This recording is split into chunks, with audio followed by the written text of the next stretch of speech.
How melting ice is changing our world. Look at this absolute, raw power and beauty. For millennia, the ice sheets of Antarctica and Greenland have been the planet's refrigerators, its climate stabilizers. But now, they are undergoing a radical transformation. And when I say transformation, I mean they are melting at a rate that is shocking scientists. This is not just about polar bears or far-off places. This is a global event that is reshaping our coastlines, our weather, and our future. So today, we are going beyond the headline of sea level rise. We are going to explore the chain reaction, the domino effect that is set in motion when billions of tons of ancient ice enter our oceans. We will look at the hard science behind three critical consequences: the direct hit, global sea level rise, the ocean engine, disrupting planetary currents, and the vicious cycle, albedo and climate acceleration. Let us start with the most obvious impact. When ice on land melts, it flows into the ocean and raises sea levels. It is simple in theory, but the scale is almost incomprehensible. Greenland holds enough ice to raise global sea levels by over 7 meters, 23 feet. Antarctica holds enough ice to raise sea levels by a staggering over 58 meters, 190 feet.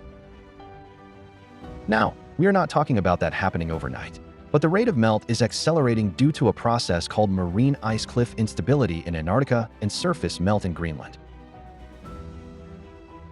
Think of it like this. The ice shelves are buttresses, holding back the ice on land.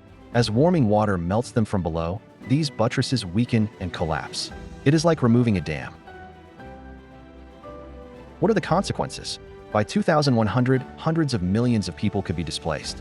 This is not a distant future, but it is a reality being locked in by the decisions we make today. Let us now talk about the ocean engine and the disruption of planetary currents. This seems less obvious, but potentially it has a more immediate, global impact.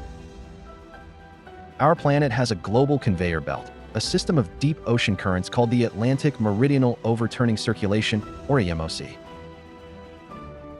This circulation is the engine of our climate system.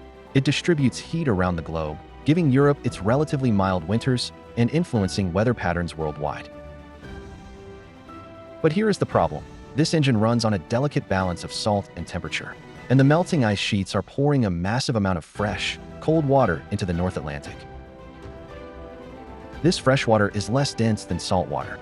It acts like a lid, preventing the surface water from sinking. This slows down the entire conveyor belt.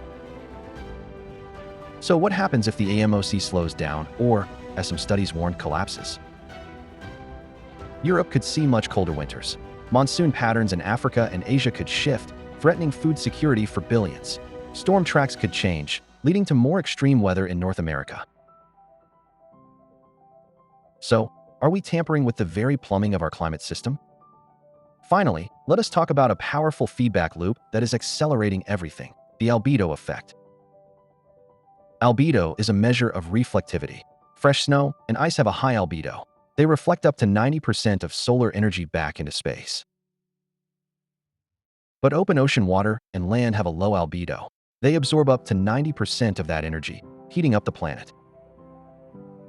As the ice melts, it reveals a darker ocean or land underneath.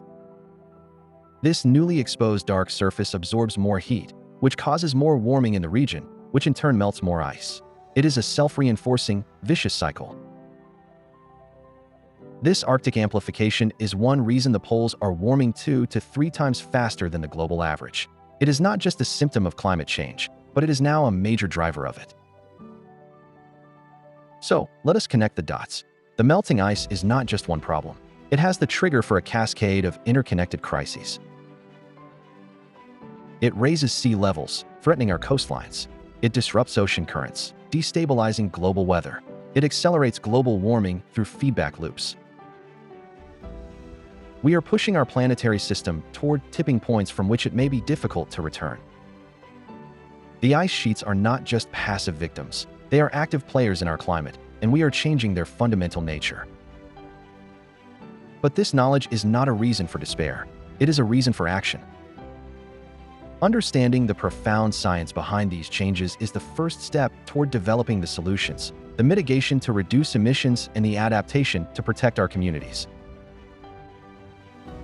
The story of our ice is still being written, and our choices are the ink. As the explorer Robert Swan said, the greatest threat to our planet is the belief that someone else will save it. So, what solutions or technologies do you find most promising? Share your thoughts in the comments. Thanks for watching.